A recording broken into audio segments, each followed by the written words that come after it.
One. We're on. We're on? Yep. We're on. Turn that down. Turn the little music down. Go for it, lad. Good evening, ladies and gentlemen, and welcome to the CarpFix studio for our latest CarpFix live. So, the main purpose of the live is to do an interactive Q&A where you get to ask myself and Scott any of the questions that you have about our current films, future films, the platform, you know the drill by now, and also to do our monthly prize draw, which is for last month, and that is for the Sticky Baits bundle. I think it was each bundle's about roughly £90 worth, isn't it? Yeah. There's 5 winners. We're going to draw them. We're going to draw them at the end of this evening's live after the questions. Any of you that ask questions that we deem to be good ones, we're going to give away a free CarpFix purple mug. Just to let you know about next month's giveaway, we've got another bait deal going on. Again, 5 winners of £100 worth of pure bait concept bait. You get 5 kilos of boilies and an assortment of hook baits and liquids. I won't go into the exact details, but if you want to have a look at what you can win next month, you just go on to the it's on the giveaways. On the giveaway video, yeah. If you go on the monthly giveaway video, you'll see the breakdown. Yeah, below there's a description and there's a breakdown of each prize that we're going to do. Yeah, it's 5 equal value prizes, but there's different types of bait for different winners. And the month after that, so if next month's August, so the PB is the August giveaway, which is drawn in early September. The September giveaway is a little bit spicy because we've had a good month. We've decided because we've had a good month. We've decided we're going to give away 3 brand new Daiwa Bayswater 45 SCW. SCW stands for slow cross wrap. These reels retail at £550. You could probably buy them in a tackle shop for $450 with a little bit of discount. But I think it's fair to say 3 reels worth £1,500 that we are going to give away to one lucky subscriber, someone who's a member during September, and we will draw them in early October. We're going to win themselves a set of these absolute beauts. So, it's not bad if you're a monthly member and you win a set of those. Yeah, I think because through the whole, over the past 6 months since we started, we've done ones where people have got 5 chances of winning or 10 chances of winning. But let me show them a little bit closer. Hold them up a little bit. They're lovely. They're really nice. But yeah, to give someone a chance of just winning, something that's a bit more valuable and something that they'll probably keep is it's a nice price. All black, all lovely. Yeah. Very, very nice. So, shall we... what should we do? Should we talk about our first film, or should we go straight into a question? I'm sure we'll have questions about it, or there might be a few. But give us a little overview of the first chapter. I've been trying for ages. Just put them on the boilies. Yeah. Give us an overview of what went well, what didn't go so well. Just an overview of what people can expect if they haven't watched it. Yeah, okay. So the Wazing Campaign sort of come off the back of taking on Tom Maker. We made, over the course of winter, made some films at sort of day ticket type lakes where we had a really good chance of catching in a one-off session. When you go into lakes that you don't know really well, we've got the time constraints of trying to produce a film. But obviously we've got out of winter, got out of lockdown after burners, took on Tom Maker, and with having him on board, that give me sort of 2 months to deliver something maybe a little bit spicier, a little bit bigger. And in my heart, I said before on one of these CarpFix lives, it'd be really good to follow a campaign, where you're trying to catch from a difficult lake, trying to catch a big one to order, and giving yourself a little bit of time to do so, And if you go at the right time, which we did, these next 2 session films covering my Wazing fishing were filmed through May, we went at the right time, and we got fortunate.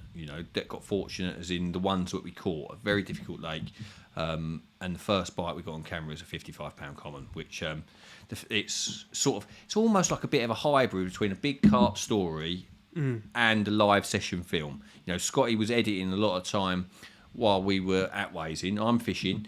He's sitting in the bivvy editing, and he's picking. And because a lot of time the rods are in the water, and you're not really doing a lot. The rods are sitting in situ, and you're not getting loads and loads of runs, obviously.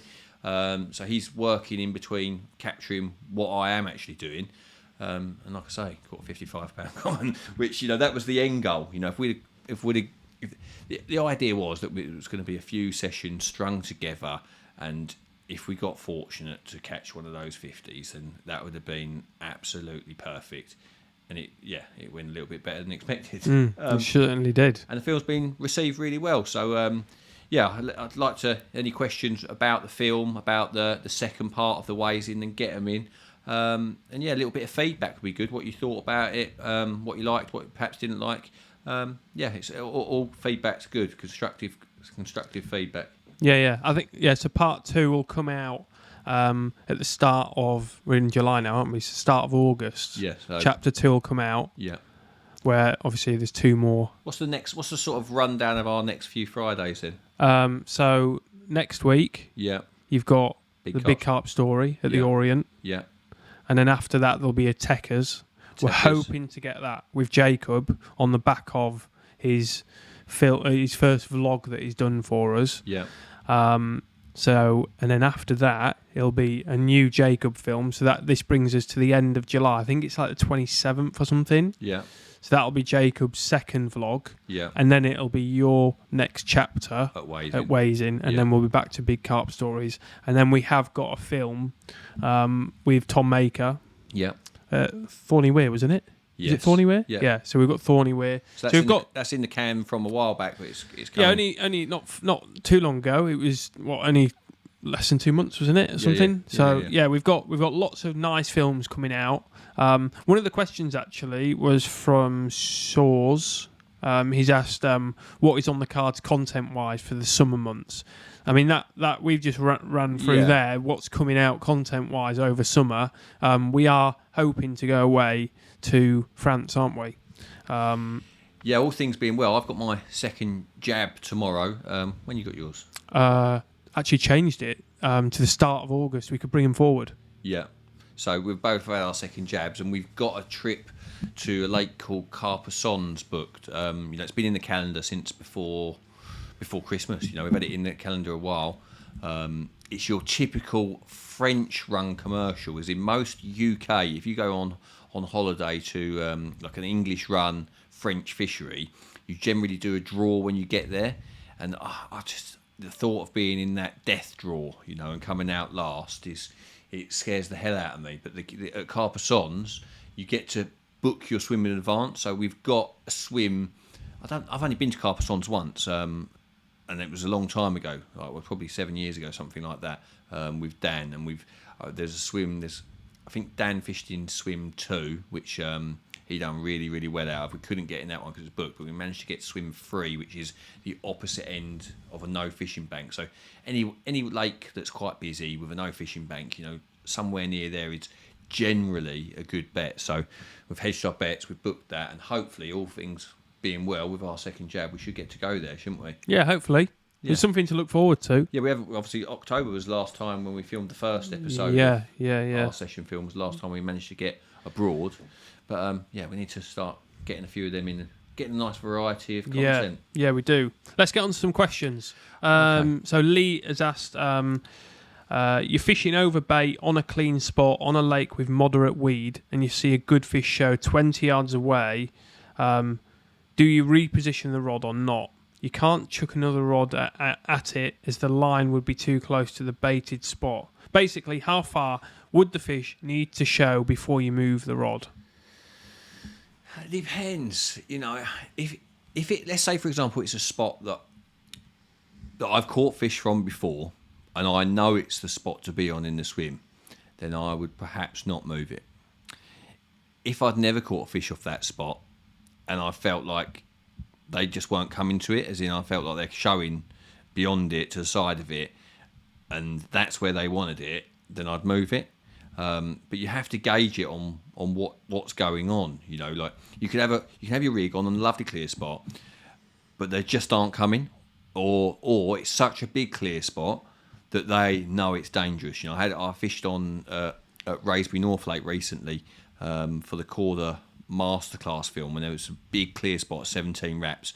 Fished on it several days, fish showing all around it, just never received a take.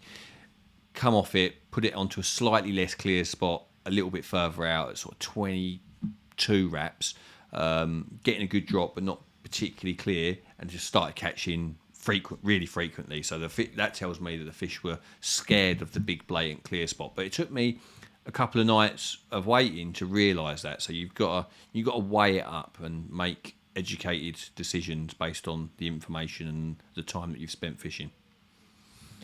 Cool. Hope that helps. Right, let's have a little look at the question. So we've got one from Dave Hastings has asked, the water I'm currently fishing has gone green with algae.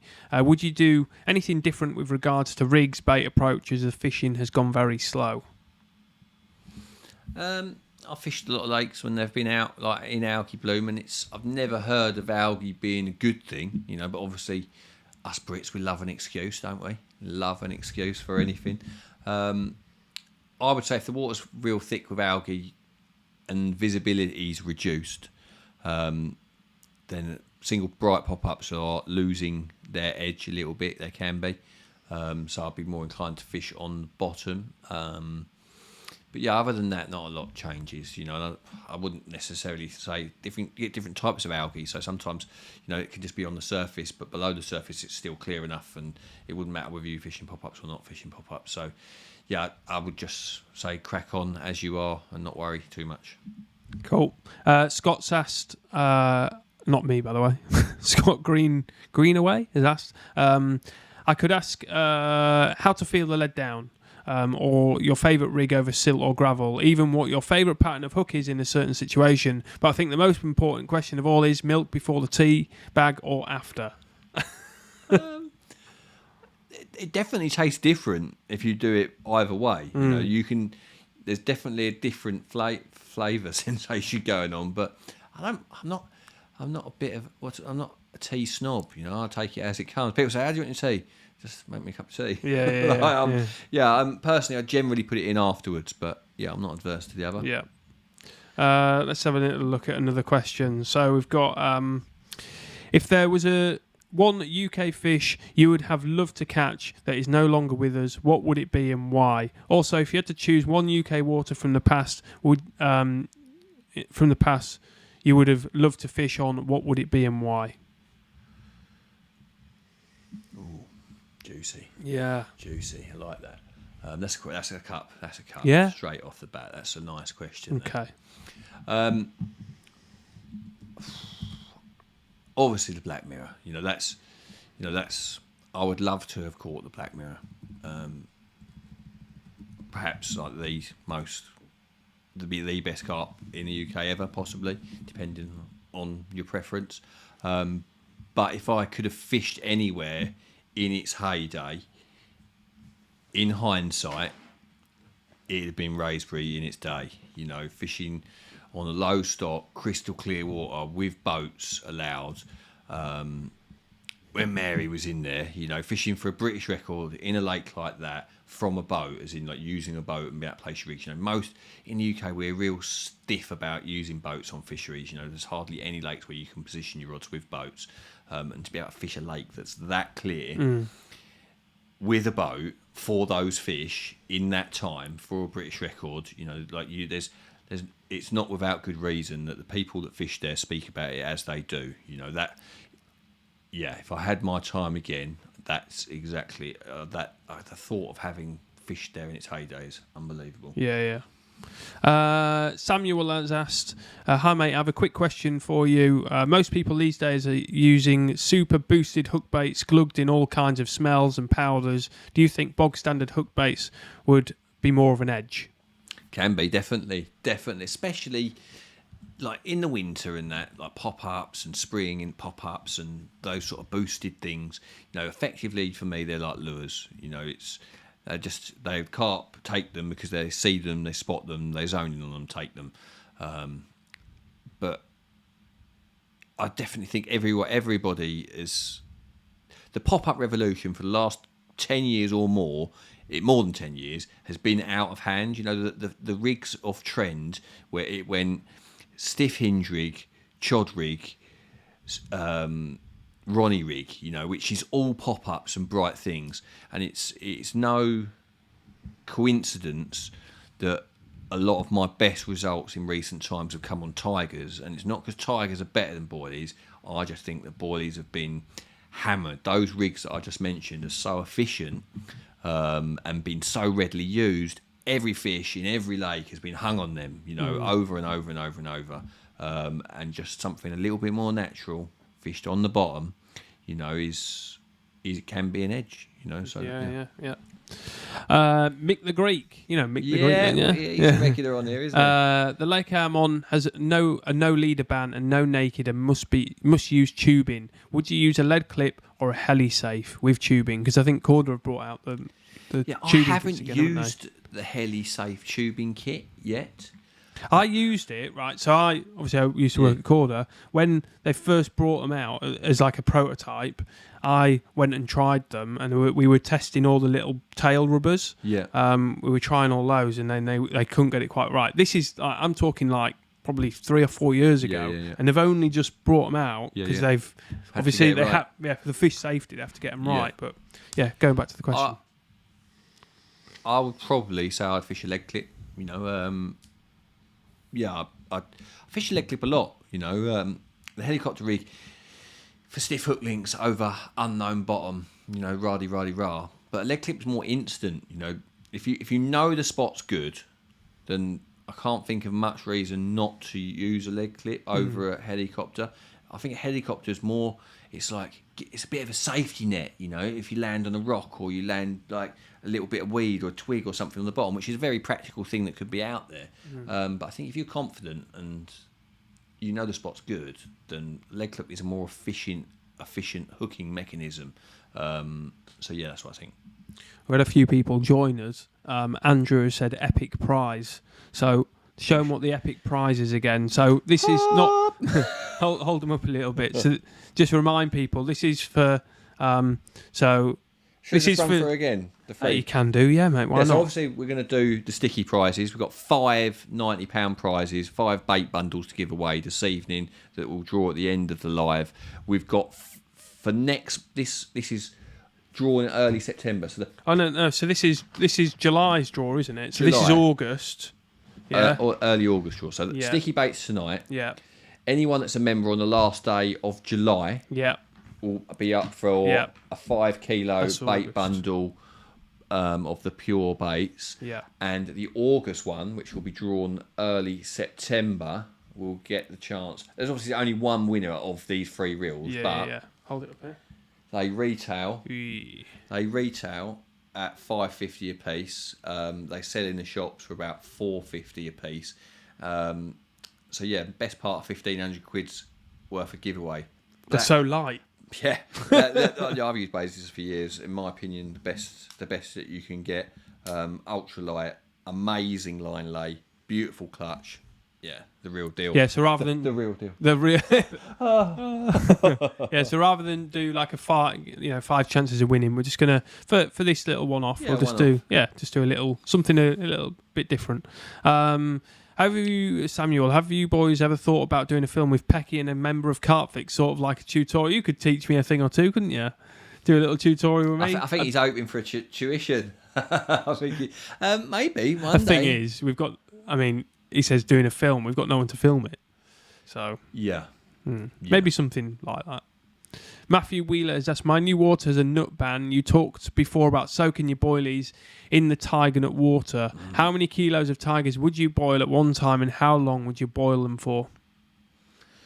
Well, if you're just going to be using the liquid that's from the tigers, I'd match it up. So if you're going to do 5 kilos of, you want to soak 5 kilos of boilies, do 5 kilos of nuts, boil them, maybe because you're not actually you really want as much out of the nuts as possible. I'd perhaps boil them for 40 minutes. I would leave the tigers in the water overnight, maybe even 2 nights. 1 night's definitely. You definitely want sort of 24 hours after they've been boiled, because there's still the sugars will be leaching out of the tigers into that water, and then pour that over your boilies. You can put it over with them when they're frozen. You can also air dry your boilies beforehand, before you put them in, which could make them draw in. But I've never bothered, to be fair, personally. I just literally take them straight out the freezer, put them straight in the juice, and get going. But yeah, it's definitely an edge. It's definitely an edge. Nice. I'm just trying to find you. There's got so many questions. I'm just trying to read them before Can you cut that guy? I like the old tiger. Yeah. I lost him. No, I think he's on here. I think he is. I'll find him. I've got him on here somewhere. Yeah. I'll find him. Old tiger nut, man. You just find yourself a cat, lad. Yeah. Right. Kevin Hamilton. Oh no, done that one. Sorry. Let me just find one second. A little bit delay. Right, here we go. Kyle has asked, I'm on a lake at the moment getting no bites whatsoever. Tried all sorts of baits, rigs, nothing. Can you overfeed the carp where there's too much spodding going on? If so, have you got any tips, tricks to get a run before the 48-hour comes to an end? So he obviously fishes predominantly shorter sessions. So I don't know if he means... You can definitely overbait. Like if you listen to Tom Maker, he's fishing waters that have got loads of carp in, and very rarely does he recommend that you need to start with loads of bait to catch a big hit, and that is a sentiment that I fully agree with. Generally, big hits are the accumulation of doing the same thing over and over and over again. So you don't set your stall out for a big hit. You don't go, right, I'm going to use 10 key of bait and all the fish in the lake are going to come into my swim. Generally, my amount of spoms is somewhere between 4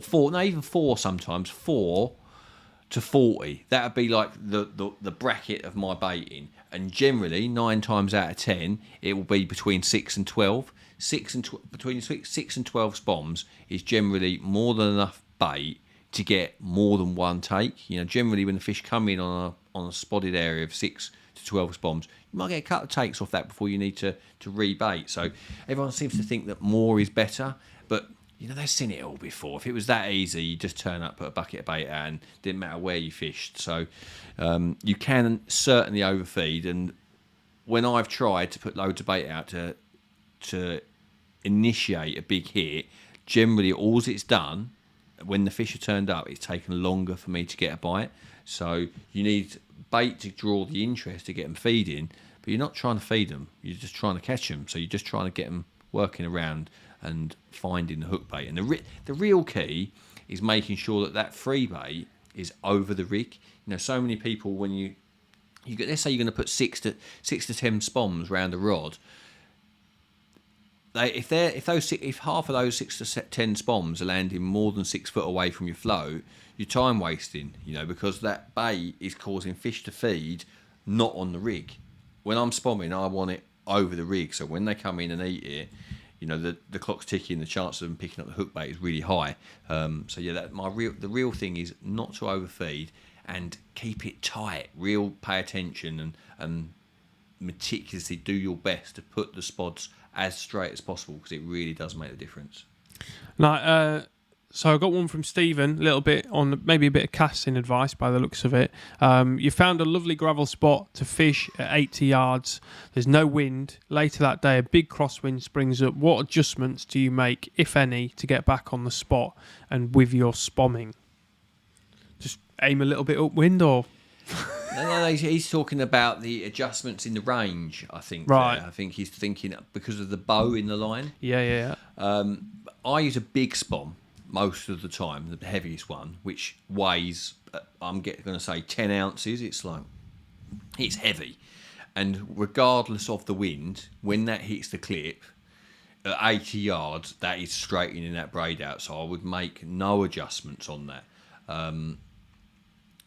The only thing I might do is if, do you know when you're feeling you're casting a bare lead out, you're casting a rig out there, there's more, because you haven't got that big weight on the end, I might up the size of the lead and keep the clip the same.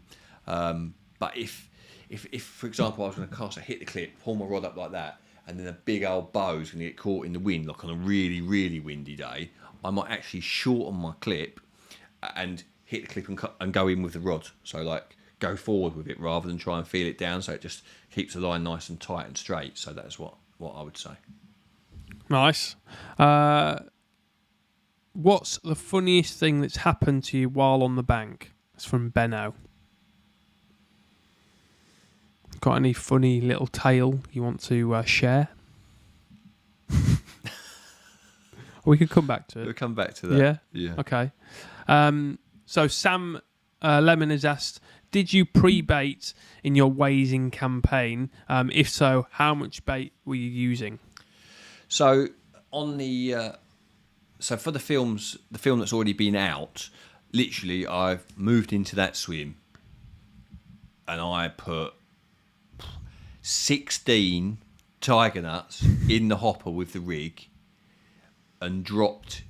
No, on that first night, actually, I had 16 in the right-hand hopper, dropped the rig, and I had another rod 4 foot to the side that had 16 nuts in it as well, dropped them, and then reeled in the left-hand rod. So effectively, there was 32 single targets out there, which is not even a handful. That's like a micro handful. For the 16, like I was counting them in, because it was still relatively cool then, early May. I didn't think they were eating loads. And that was really my sort of tactic until the second from last session, where I did put a little bit of bait out at the end of my trip. Not a lot, a couple of kilos of nuts. But to be honest, when I was fishing, I was just fishing traps, real micro amounts of bait in the right place.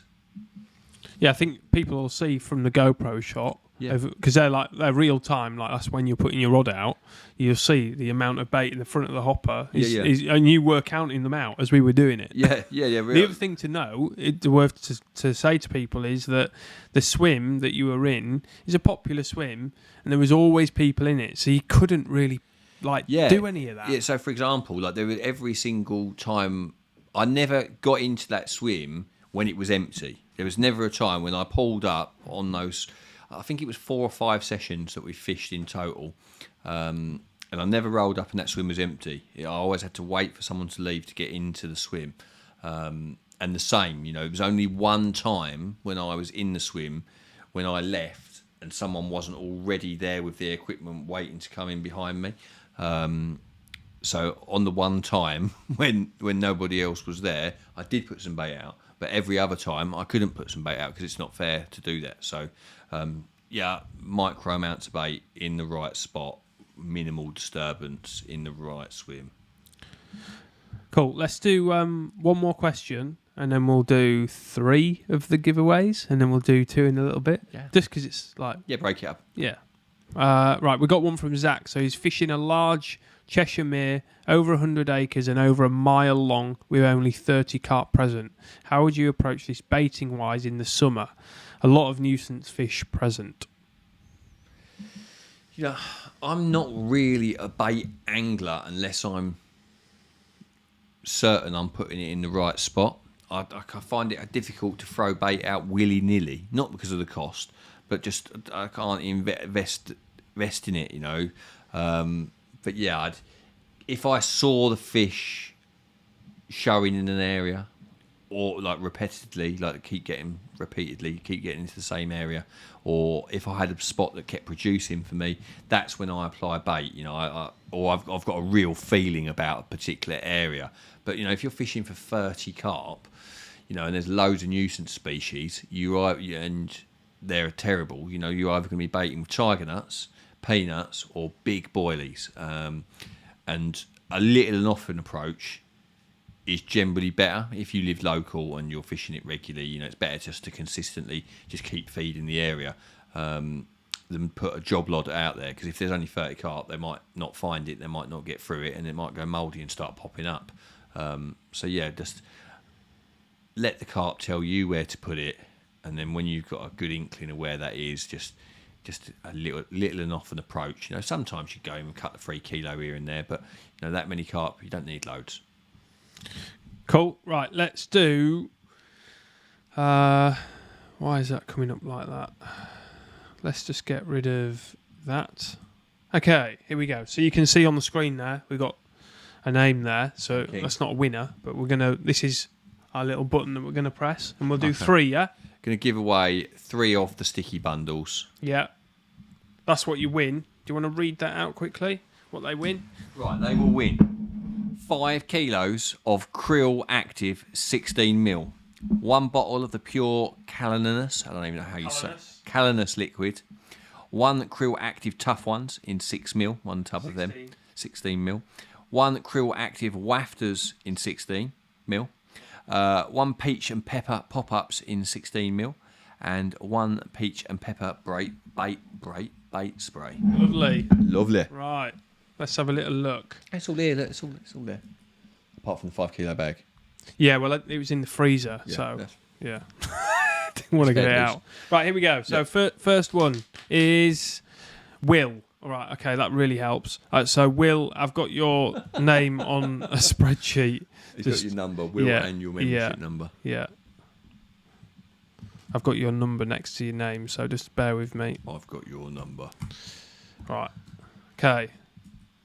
Are we still on here? Yeah. Okay, here's number 2. Joe. Hold on. Joe Gilder. Joe Gilder. That's one himself. A sticky baits bundle. Yeah. We'll do one more and then we'll do the other one in a little bit. So Nathan Burkett. Burkett? Yeah? Nathan Burkett. Yeah. Has won himself a sticky baits bundle. Right, let's put that in there. Okay, so. Yeah, so we've got Will, who I'll find your second name. Your full details, yeah. Joe Gilder and Nathan Burkett. Lovely job. So we'll do 2 more in a little bit. Yeah? Sound like a plan? More. Or 2 more? 2 more. We've done 3, haven't we? So it's 5. It's 5. Yeah. Sorry. That's right. I'm trying to give away one we didn't have.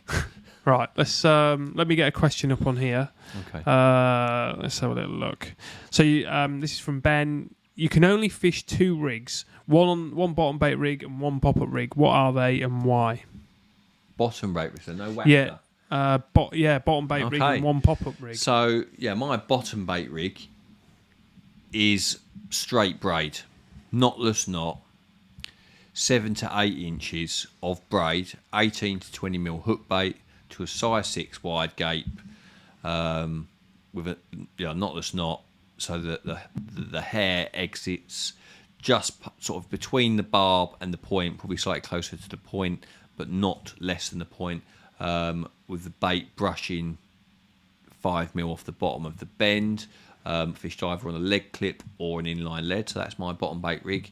I can't remember the last time I used the bottom bait, to be fair. And if I could only use 1 pop-up rig, it would probably be the stiff hinge. I'm having a bit of a falling back in love with that presentation. Was using it recently at Cables Lake on the one of the embryo waters.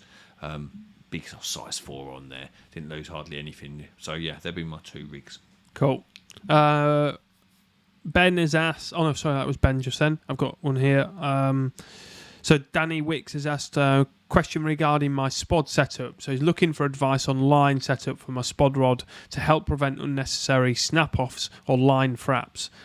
Last thing I want to do is leave a load of line in the lake due to snap-offs.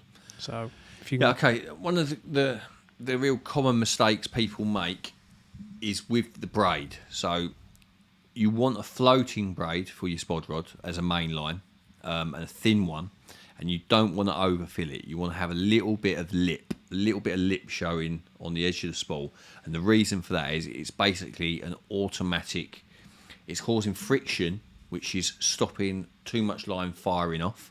Don't use sinking braid, because some people, there's some garbage braid out there. I've seen it on tackle shop walls, like cold mark braid that looks like Nan's knitting wool. So you want a real fine floating braid with a tight weave, and you want it to be thin. Really, it needs to be thin. And your leader, again, wants to be strong enough to take the cast, but again, not like rope. Because if you've got rope to something really thin, then it's like it's just got a big heavy knot on the end that clatters through the ring. So you want a strong braid, slightly thicker, to take the brunt of the cast, and it's going to take the wear and tear of spodding. But the thing that's going to stop your frap ups is using a fine braid that's not overfilled on the reel without a massive clunky leader knot on top. So the difference between the two braids is not too much. What knot would you kind of? Well, you could use, most people tend to use a back-to-back grinner, which is quite an easy, convenient knot. Maybe we could do, like, just for really short techers, we could do how for some people they might like, just to see how you would attach two lines together. Yeah. Easy to do, isn't it? Yeah, I've got several knots for different things, tying two monos together, tying monos to braid together. We should do that. I think that'd be quite a good one to do. Yeah, but a carrot knot or a marhin knot, you find it on YouTube, is, sometimes I tie grinner to grinner when I want it to be quick, but when I'm trying to do the best job possible, I tend to tie a carrot knot, which is a beautiful knot that just takes a little bit more time to tie. I guess it's the shape of a carrot. Yes. So Adam has asked, how would you fish a marginal shelf if it has a slope and it's not flat? Well, generally they are. They've got a degree of slope. If they are steep, if you're fishing on the near side, there's no problem, because you aren't getting a build-up of tow on your line that's going to pull you off of that slope. When you're fishing, just fish a flattish lead, whether that be inline, leg clip, gripper lead, on a leg clip or flat pair, whatever it is, that's fine. But the real concern will be when you're fishing to a far marginal slope and you've got undertow, which is going to pull your line, put tension into your line and pull you off the spot. I wouldn't be happy leaving a rig in place that had moved. So you have to keep an eye on your bobbins, whether they're falling back and whatnot. But flat lead, probably on a leg clip, to be fair, or a gripper lead. That's how I fish it.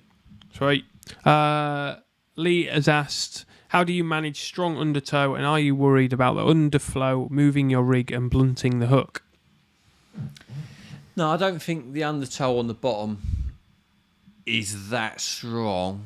I don't know this, but I don't think it is. I think that the turnover, it might be on a shallow lake, but on a deep lake, I think the turnover isn't going all the way to the bottom. But if there is, we've talked about this on here before, if there is an undertow, I just fish tight lines because as you pay out slack, the lines just start bending like this, and the more line you pay out, the bigger the bow, the more tension ends up on the rig and the end. So if I know that there is an undertow or I'm experiencing it, I literally sink the line after the cast, tighten it as tight as I dare, and I find a straight laser line that's already tight to start with is the best way to go. If you've got undertow it's building and it's causing bow in your line, you're better off just fishing bullet tight. Dean has asked, have you got any information on Bayswater Syndicate? And he's asked speak about it. So I guess, is anyone that who you can put... do you think he's a member there, or he'd like to? No idea. He's just had any information on Bayswater. So give us a little bit of information on Bayswater. On Bayswater, okay. So Bayswater is two lakes. One's a syndicate lake, one's a day ticket lake. It's I think it's junction 19 on the A12 at the Boreham services by the big Royal Mail, McDonald's, BP roundabout there. Where the the burger van at the front of it's called Boss Hogs. Boss Hogs, yeah, Boss Hogs, and it's run by Gary Bays, who was formerly the main man behind Nash Bait. Lovely guys, Gary. I've known him a long time. The best way to get on the syndicate, if you're not a friend of or know him, there is a waiting list in place. But if you to fish the day ticket lake semi regularly. get your face seen down there, show them that you're a competent angler and that you're not going to cause any trouble. It's just a lovely, quiet syndicate as in Bayswater. He doesn't have loads of people on. He doesn't oversell it. And it's not... He's got no stupid rules on there. Gary's one of these. He wants you to catch him. He's not one of these fishery owners that doesn't want you to catch the fish. You can use boats, like I say, boats to place your rigs. You can use any bait you want. It's got numerous 40s in it. When I fished there, I was fishing at the time. There was a fish called the tiger fish that never came out while I was there. I presume it's dead now. The coconut and buggies were the next two biggest ones. So I caught the coconut at 52. Buggies has since died, but there's a new wave of fish coming through, as in there's one in there called pin scale, which I think is, it might be 50, but I think it's 49, its biggest weight, I think. And there's several other 40s in there. At last count, I think there's roughly 50 fish in there. I think they've lost a few, so I think about 40 at the moment. Hang on, I'm going to sneeze. I was holding it off. Bless you. Excuse me. Bless you. But yeah, Bayswater. It's an irrigation type lake. Most of it's 9 to 11 foot deep. Deeper gully along the Daiticket bank on the syndicate side. Daiticket bank on the syndicate lake. But yeah, that's Bayswater. So try and answer maybe the two in one here. So we've got Matthew and Ed who have both asked a question about tigers. So Matthew's asked, when pre-baiting with particles, how fermented would you like them to be before applying them, or do you see no benefit in how fermented they are? And Ed has also asked, what do you soak your tigers in? We've had this numerous times. Obviously people don't watch the whole stream, yeah. So do, if you can, just do both at the same time. I like to use fairly fresh tigers, as in I like to boil them, leave them overnight, take them fishing with me the next day, and they're probably at their, if I'm fishing a 3-nighter, they're probably at their most prime on the second night of me being there. So when they're 3 nights old themselves. But I've caught plenty when they're fresh, like boiled the same day. I've caught plenty when they've started to smell a bit vinegary, and you think, oh, I don't know if they'd eat them. And the one story that I told last time is I had a bucket of tigers in the back of my van for several months that had blue, crusty mould on the top. And I was going to go home to get some bait to pre-bait, and I'd seen this spot in the edge, and I saw this mouldy bucket of tigers in the back of my van, and I thought I could put them on the spot, and it could ruin the spot and they'll never come back to it, or they might just eat them. So I put this bucket of tigers on the spot, came back 2 days later, and they dug a hole in the bottom for these rancid blue mouldy tigers. So they work in all forms, in all stages, and I wouldn't like to say at which stage they're best. Okay, cool. So Neil Elliott has asked, we're now into a season that often proves harder to catch than in others. I find summer a very frustrating time of year to catch fish consistently well. He hasn't really finished it off with a question, but maybe can you give him any... I've got the gist. Yeah.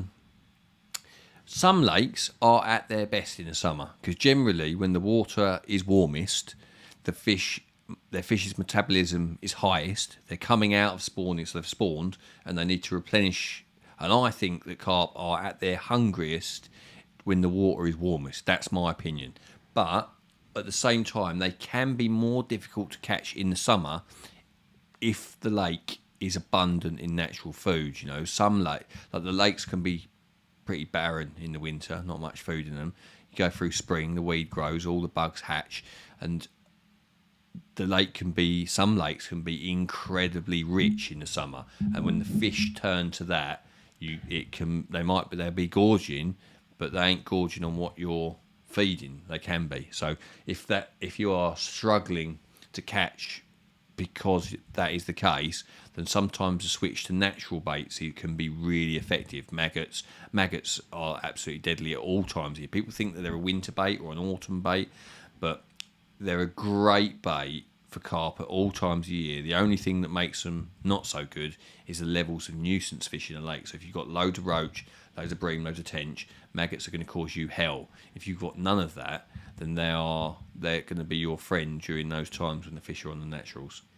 Cool. Matthew Dinley has asked, with naturals like maggots, worms, or bloodworms being such a trend in recent years, what do you think is the next trend? I've done well on the hemp and specimen snails, but find it hard to get enough.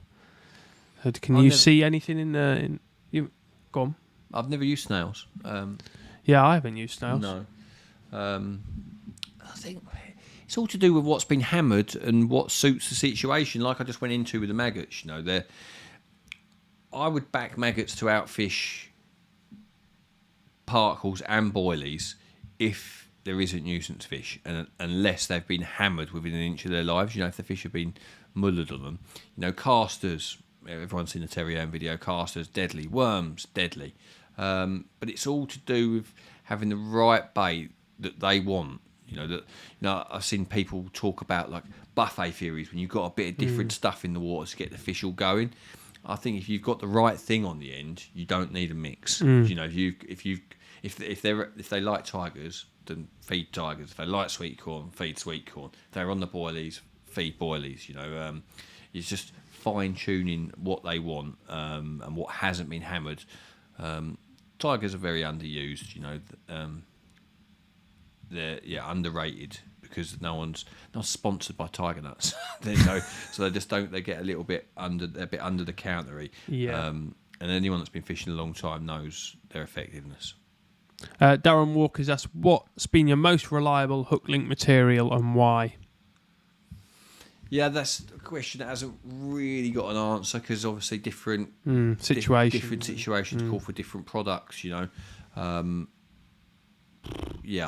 Yeah, I can't. Yeah. Really. Okay.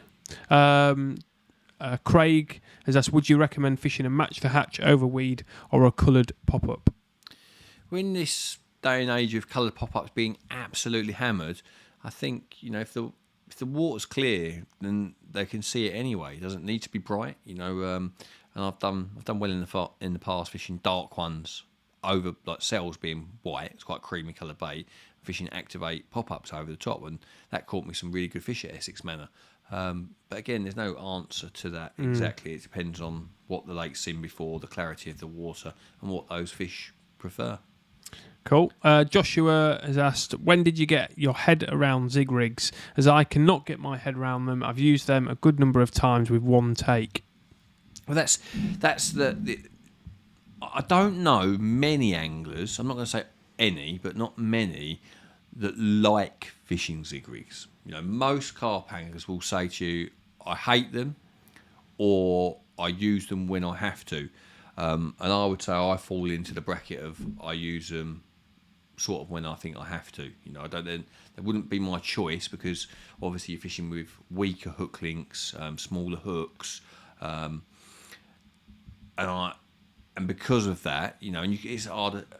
On most lakes I fish, I'm not feeding around my zigs. They're sort of single hook bait, so it's hard to generate a competitive feeding situation. But to get your head around Zig Rigs, all you have to do, we've got techers out on it. Go in, so you remember because you're on here. So it'd be a good idea for you to watch that if you've not already. And the real key to it is not reeling in tangled rigs. If you are consistently not tangled, so you're getting your presentation out there untangled, your rigs have to be double neat because you're fishing off the bottom.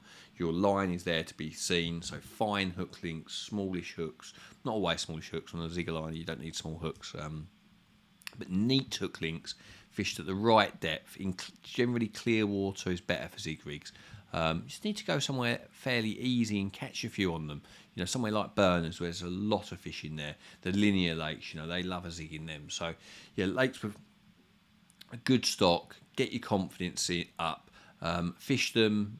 I think Zig Rigs are at their best after Christmas. I know you can catch them at any time of year, but January, February, March, April are the best months, in my opinion, to be zigging. Cool. So Matthew is asked, have you used liquids with a high viscosity levels to then sink down and draw fish down through the water columns? How important do you think the pH of the liquid is for making the spot get attention? a little bit, getting a bit deep then, isn't it? This is deep, and this is like a question for a bait Yeah, company. we need like, I don't know, bait expert. Mark Bryant or something. Yeah, or Kev Yeah, from Mainline. yeah. Right, when you say viscosity, that means thickness, doesn't it? Yeah, I think, yeah. Right, so obviously, like the tiger nut syrup, that when it starts to congeal, you watch that sinks like a lead bomb to the bottom, and stays there on the bottom. So that can only be, that's attractive for me. But it isn't, I wouldn't say it's really coming up through the layers. It might be, as it's dissolving, as the water sort of, it's diluting and stuff. But yeah, apparently,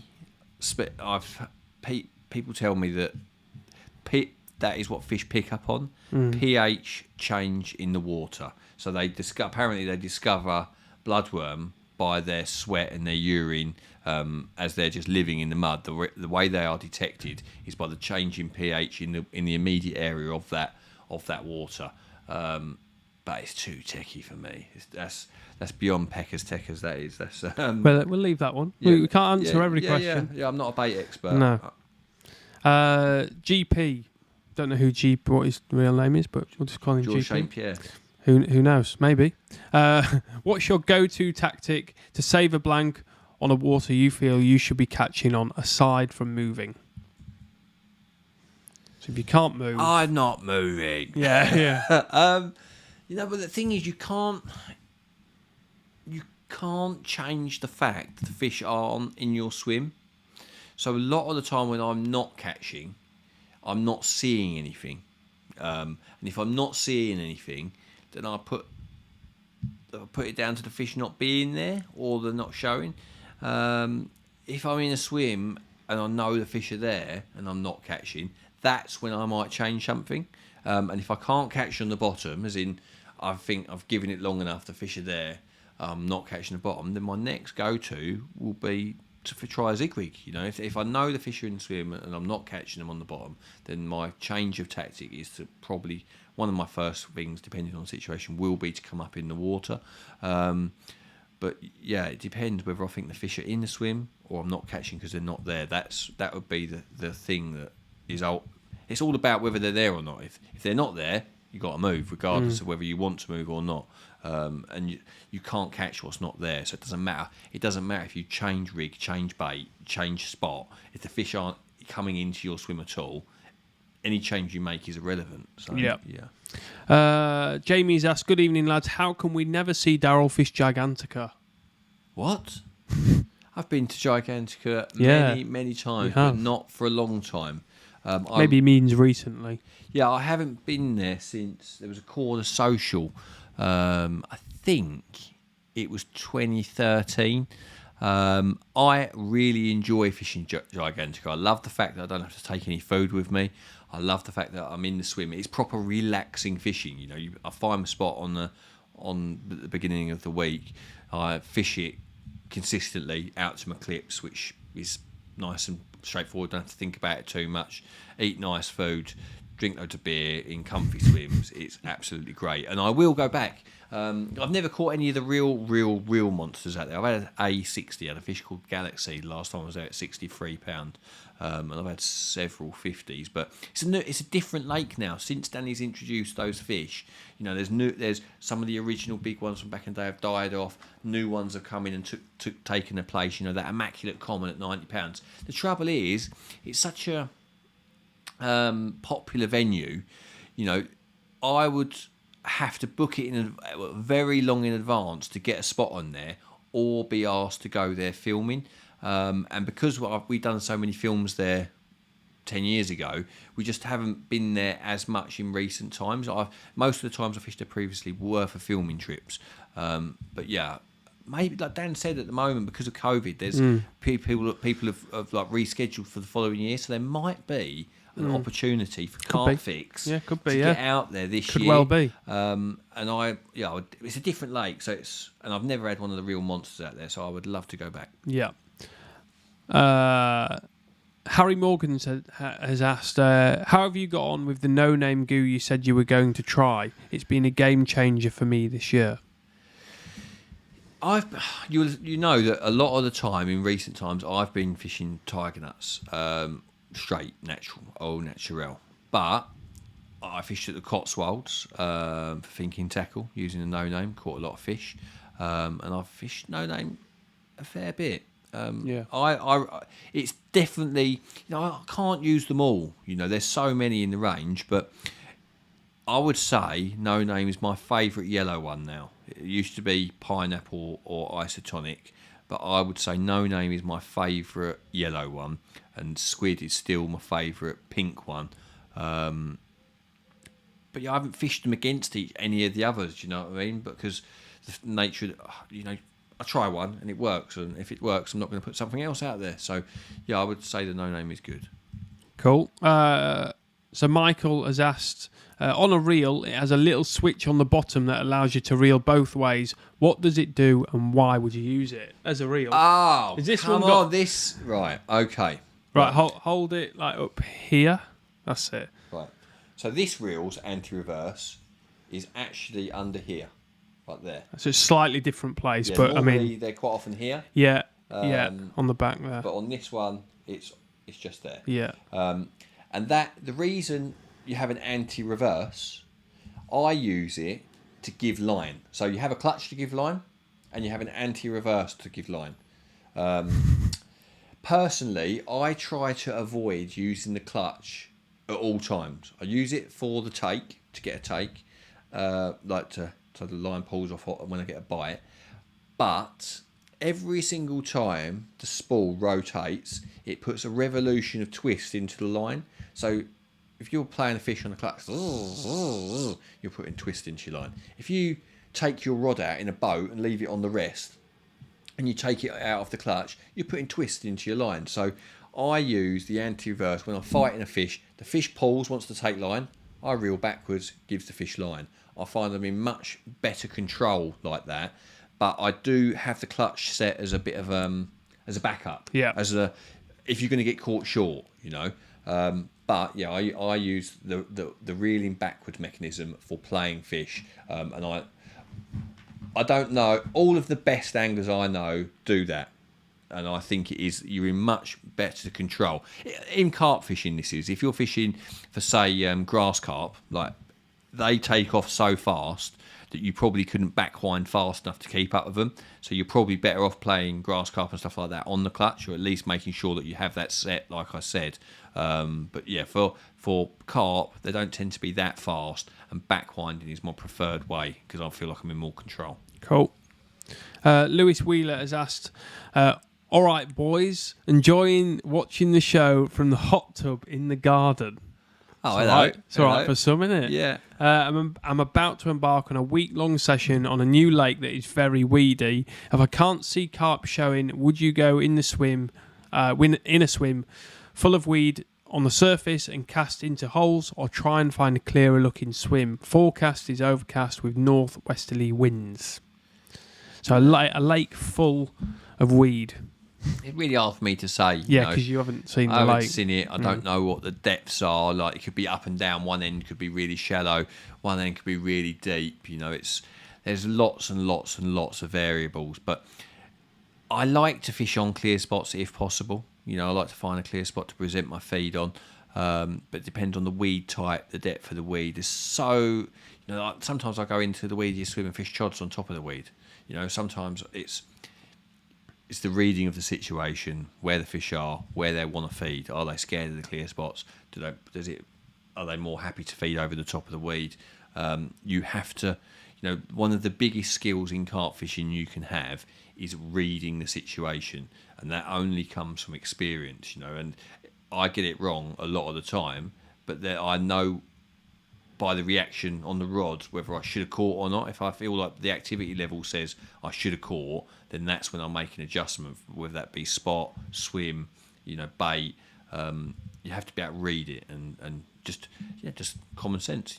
Put a logical, I should have caught, why haven't I caught, is it because of this, is it because of that, and make an adjustment. Cool. Nathan Geary's asked, will there be a Pecky and Maker video? Yeah, like sooner or later, when we can. Yeah, well, we've put out for a CarpFix position for another guy, and once we do have someone else who can hold, Scotty's only got 2 hands. He can't do it all. By the way, if anyone has applied that is watching, we are going through the applications. Like, we put a deadline on the end of June just so we can kind of go from a date and start looking at them. So we are going through them. If you are wondering, we will reply to everyone. And just been busy, haven't we? Yeah. I mean, I've just had a newborn and I've got a 2-year-old with a broken leg. Yeah, so he's got a brand new baby, a few days old, and a 2-year-old with a broken leg. So I've been a bit busy. Yeah. So hopefully we'll do a film with Maker. But once we've got another pair of hands, and because if we're 2 people, you do need 2 cameramen, and we can go to linears, we can go to burners, we can go to France for a week and fish in a doubled up peg. There's so many things. Like he said as well, he wanted to come to a public lake with us or public water. I think he's up for a challenge. Yeah, he's up just like getting out of the box. Like you've probably seen on YouTube. Like, he went to Rainbow with some of his his friends, and that's out of his comfort zone. But he talked about it with so much passion. He loved it. Well, the thing is, like, I called him a specialist of dating lakes, which he is, but that does not mean that he's can't do the other types. He's just known for that because he's done a lot of that. But he went to Rainbow, he caught them. Wherever he goes, he catches them. And it's unfair to say that he is just a day ticket angler, because he's not.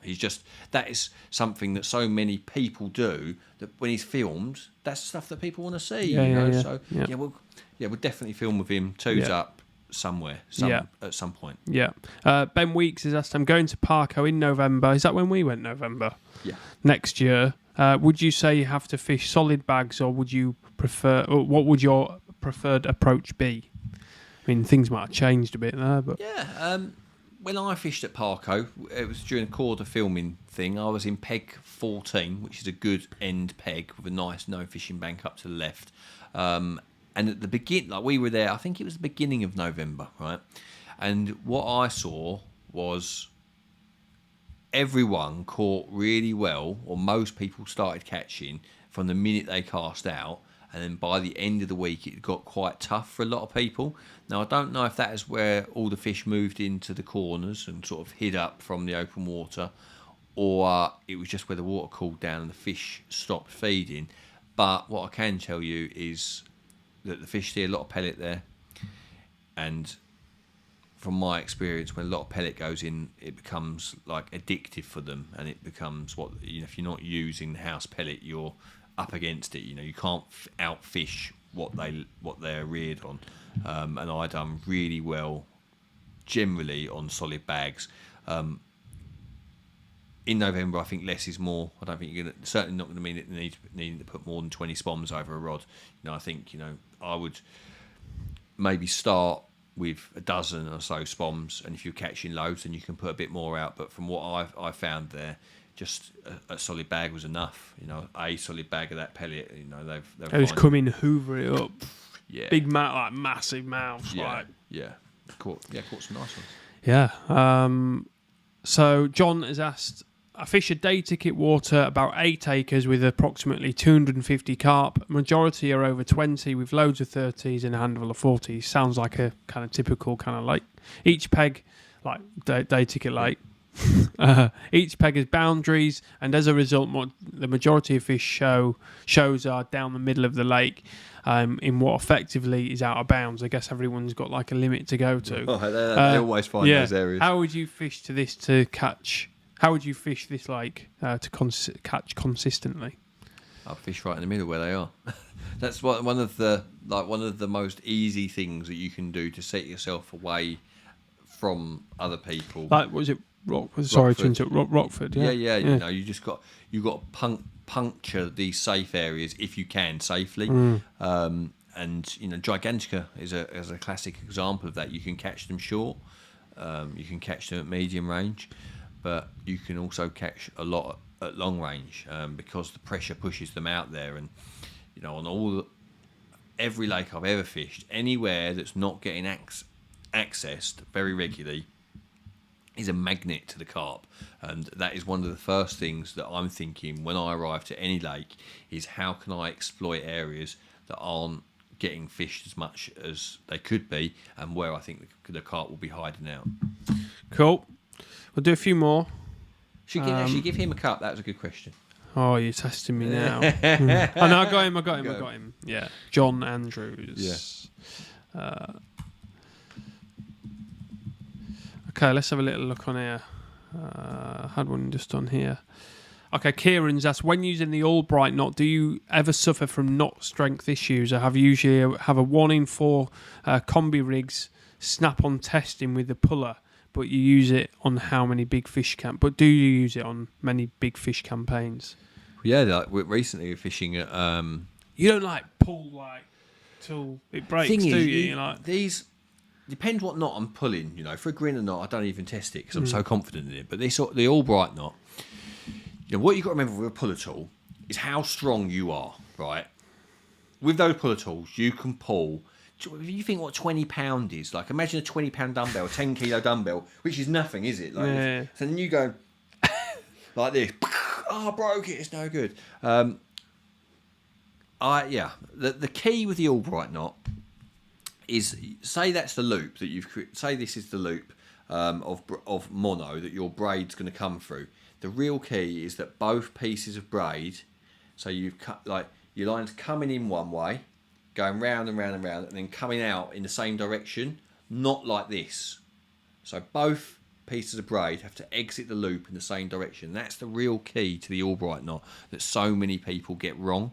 And the required amount of turns on your braided section should be determined by how supple and how coarse your braid is. So if you've got a coarse braid, quite rough to touch, that will grip better and be stronger and require less turns. If you've got a soft, slippier braid, it will require more turns. But I was, like I say, fishing at Wazing with the Albright knot, 2 snags, hit and hold. And in the next film, that 55 pound common, the Oxleys, common from Oxleys, that didn't really fight, didn't really put my tackle under any test. Whereas the one in the next film, on the final morning of that campaign, it nearly pulled me in the lake at one point. Scotty said, Darrell, do you want to give a bit of chat? I was just like, yeah. holding on for dear life. And that fish pulled and pulled and pulled. And if that knot was ever going to go, it was going to go then. And it didn't. Right, Michael has asked, do you think high pressure weather has an effect on shallow lakes?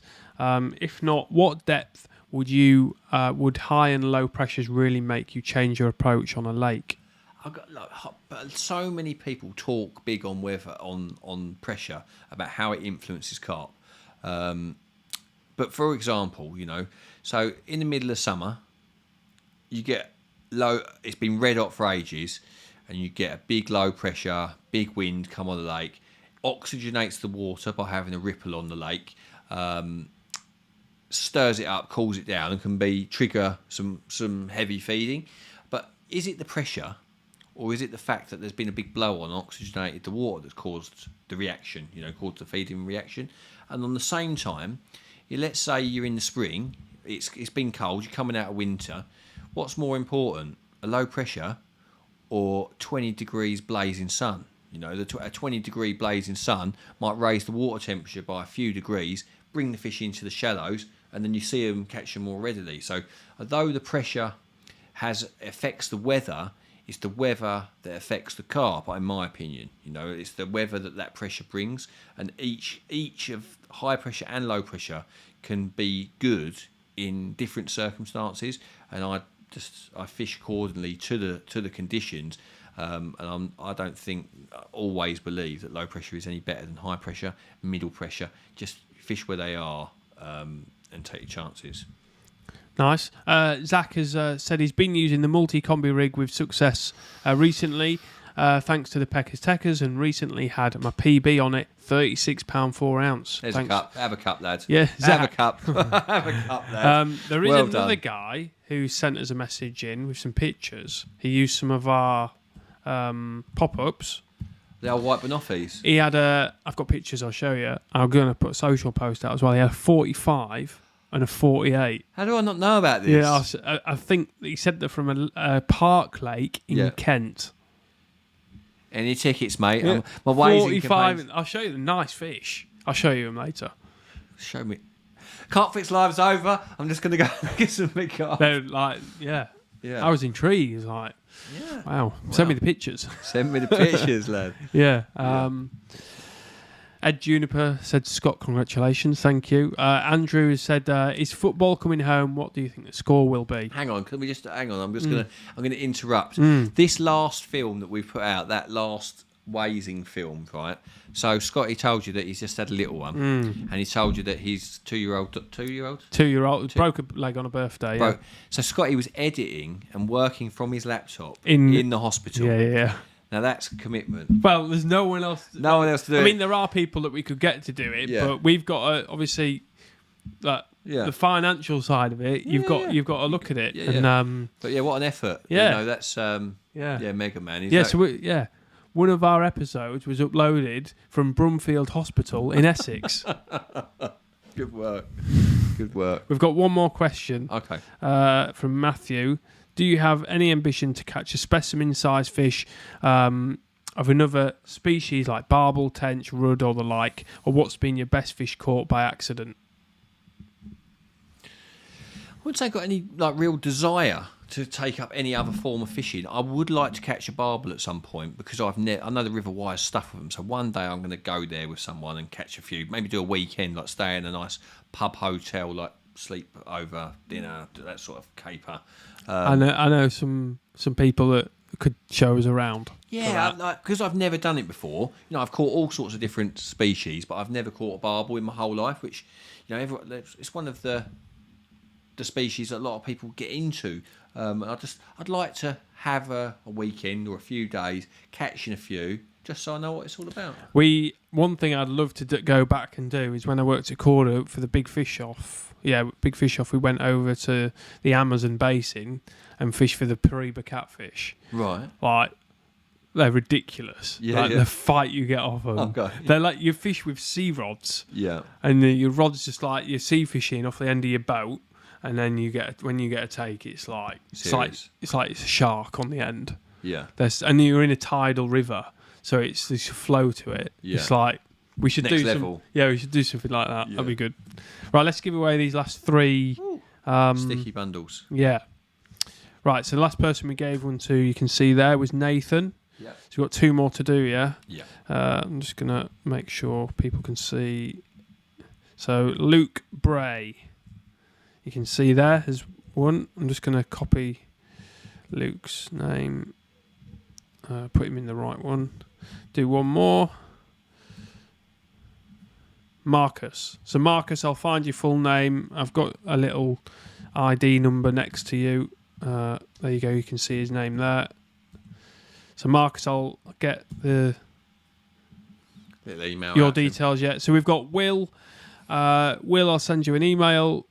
Joe Gilder, Nathan Burkett, Luke Bray, and Marcus. They're 5 sticky baits. Winners. Yeah. Yeah. And then we'll do the next draw at the start of August. What I did forget to mention actually, one of the CarpFix lives, we're not going to do it on a Friday, but we're going to do one with Jacob on. It might be a Wednesday. Yeah. But it was just getting the availability and stuff, and lots of things going on.